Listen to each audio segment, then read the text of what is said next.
How you doing, folks? Well, those of you who watch my videos will have seen that I put up a video asking for help and to try and figure out why this 1987 Volkswagen camper is overheating. Well, I'm going to try and put as many of your suggestions as possible into practice now, and I'm going to see how we get on. So thank you very much for the help. Let's see what the outcome is.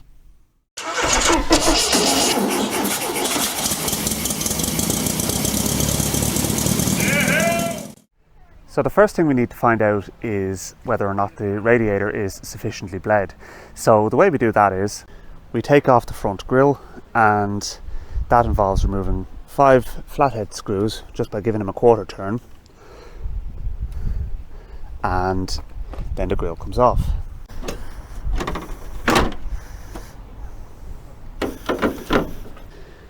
This gives access to the bleed screw on the top of the radiator, which is here. Normally it's a 14mm bolt head, but because I sheared the brass bolts, I have put a steel bolt in. So what we're going to do is we're going to take that out, and I'm going to use this dropper filled with water to fill through here. Okay, it hardly took any. So that radiator is now full. Okay, so there's no doubt that there's no air in that radiator. Okay, so that was not a problem, much as I suspected. It's taking a little bit more there, but essentially if I put that bolt back in now and try and fill it up as much as I can and put the bolt back in, and that should do us. Okay, so now we know that the radiator is not full of water, so the next thing we need to look at is the other end. Now, I have a suspicion that there may be an airlock, but the airlock is not in the radiator, but is actually in the cylinder head end. So, I'm squeezing that pipe, and I'm not feeling any water moving around. So I think what's happened is there's an airlock in the cylinder head. So what I'm going to do is I'm going to take that pipe off, much to my chagrin, because I have to battle with one of those stupid Volkswagen clips again, but I'll take it off nonetheless, and we'll have a look and see. And if it's a case of just filling the head there, then maybe that's all we need to do.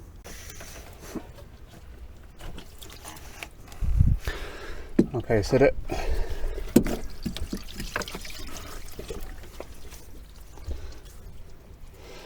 was definitely coolant in the head there. What I didn't see is I didn't see any coolant in the pipe. So how do we sort that out? Okay, so what I'm going to do is I'm actually going to put this... These epoxy clips are just a bane of my life. What was wrong with a Jubilee clip, folks? So the problem here now is I have to try and get this clip on without spilling my coolant all over the place. That's marvellous now. So I got the clip on just as all the coolant was gone out of the bottle. So that's brilliant. Stupid epoxy things. Anyway, if you were watching my other videos there recently, you'll see that my I had the correct tool for doing this job, and it broke. Didn't actually make it all that much more easy to bat with them anyway, to tell you the truth.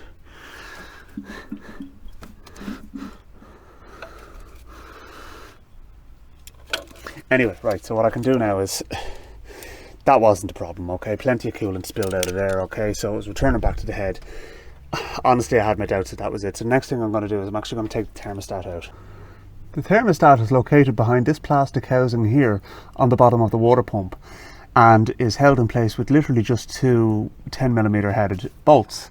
So all we have to do is just remove those 2 bolts and put a basin underneath, catch all the coolant that's going to pour out, and we can bring the thermostat in and test it. Here is the hopefully offending article here. I only just replaced this recently, so it's entirely possible that I got a faulty one. So these are the type of things that we need to rule out. So what I'm going to do is I'm going to put it in a pot of boiling water, and we're going to see at what temperature roughly it opens at. Okay, so I boiled the kettle, so let's see what happens.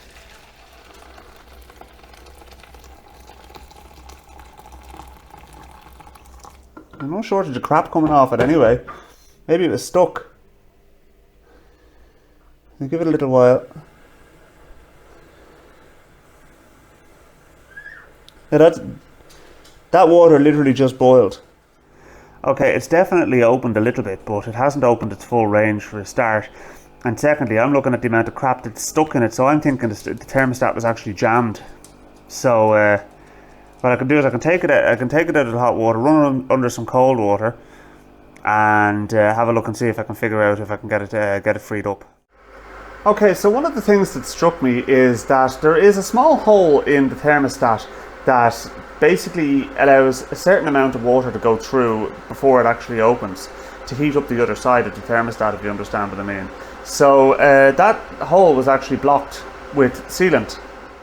The other thing I did was clean everything up and remove any excess sealant from both sides, and you can hear the kettle boiling in the background. So I'm going to try it again and we're going to see how we go this time. Okay, so round 2, and I'm trying to get the kettle that bit hotter now just to make sure that everything is as it should be.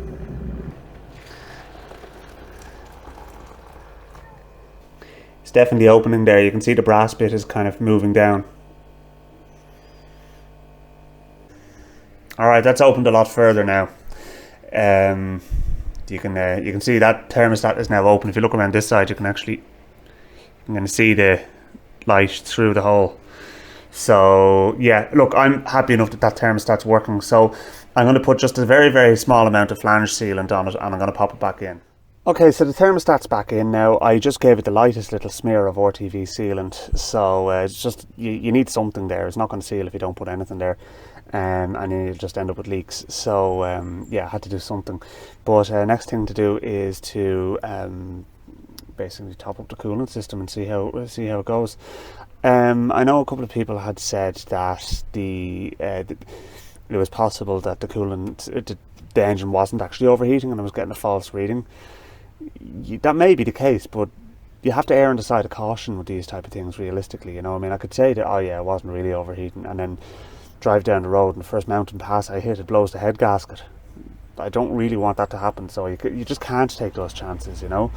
Now what I will do is I'll take off the terminal on the coolant temp switch there and just give it a clean, just in case there's a dirty contact or whatever. Just, you know, I mean, it was a suggestion and I'll take it seriously, so I'll certainly do it. But I don't believe that that's it, to tell you the truth. You know, good suggestion as it is, and thank you. That's my personal belief. Anyway, so we'll put some coolant into it. Okay, so the reservoir is pretty much full here, so it's literally just a case now of starting the engine, and you rev it up, and as you rev it up you'll see the level drop, and you top it up as you've got it revved, and while you're holding the revs, put the cap back on, and that will basically pressurize any air in the system and allow the air to escape through the places where it's supposed to escape. So I'm going to do that now, and then what I can do is I'll show you the trick I have for bleeding the system after the fact as well. So we'll do that.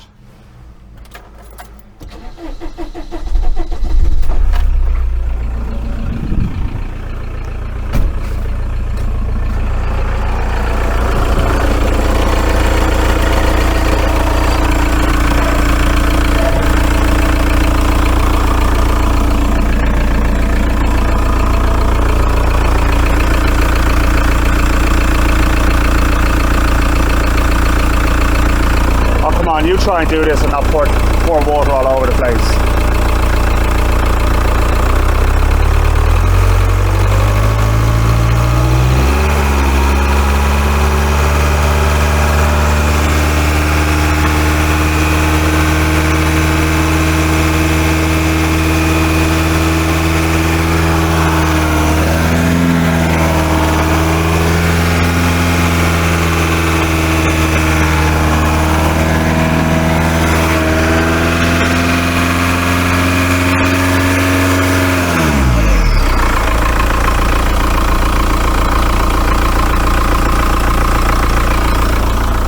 Alright, so now let's let a bit of air out the front.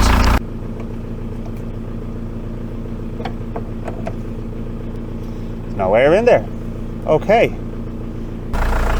The likely reason there was no air in the radiator there is because of the fact that I didn't undo the bleed screw, and as a result the radiator didn't let any air in when I let the water out of the system, so it kind of held onto its water, sort of like if you pick up a drinking straw with your finger on the top of it. Okay, and for my final trick, I have an ordinary foot pump with a length of pipe in the end and a Schrader valve. I'm going to pull this off. I'm going to put this on here.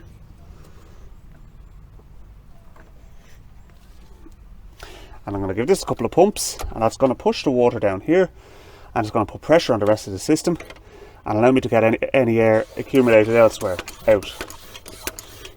You can see the level in the tank dropping. Now you don't need to go mad on it, okay?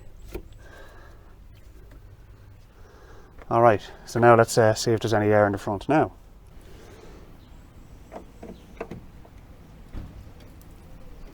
That is a definitive no. Okay, so we definitely have no air in that radiator. Now all I'm going to do is just take this off and just put my finger over it until I get this back on.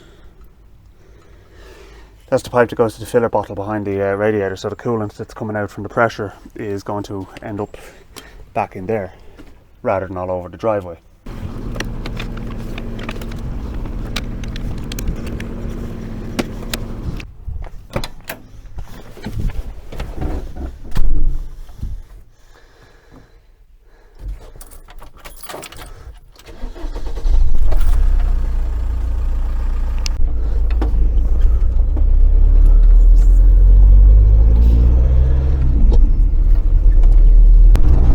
Okay, the heaters are working, which is good.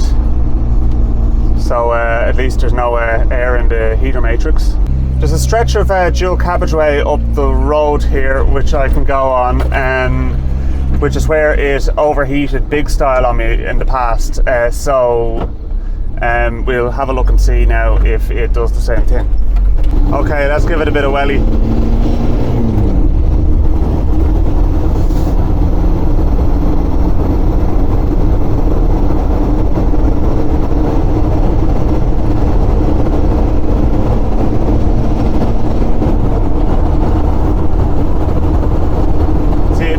Acceleration up a hill. This it was about this time last it was about here last time that it actually started to get properly hot and bothered. Now it's not even up to running temperature, so I think we might have this fixed. Just stay there, just stay there. If you stay there, I'm a happy man. It's fixed, folks. It is fixed.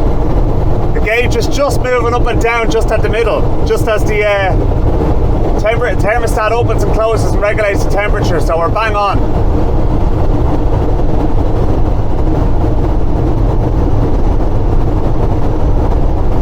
I'll bring it back and I'll just make sure there's no air in the radiator now, and then I think we'll be good, because that's spot on, right in the middle. No sign of overheating whatsoever. Happy days. So the thermostat must have been stuck. Has to have been that. Can anybody explain DSG farts to me? What the hell is that about? It sounds ridiculous. What? If my car was doing that, I'd get it back. I'd have it pulled apart trying to find out why it's doing it. Anyway, happy days, folks. I'm delighted. Problem is fixed.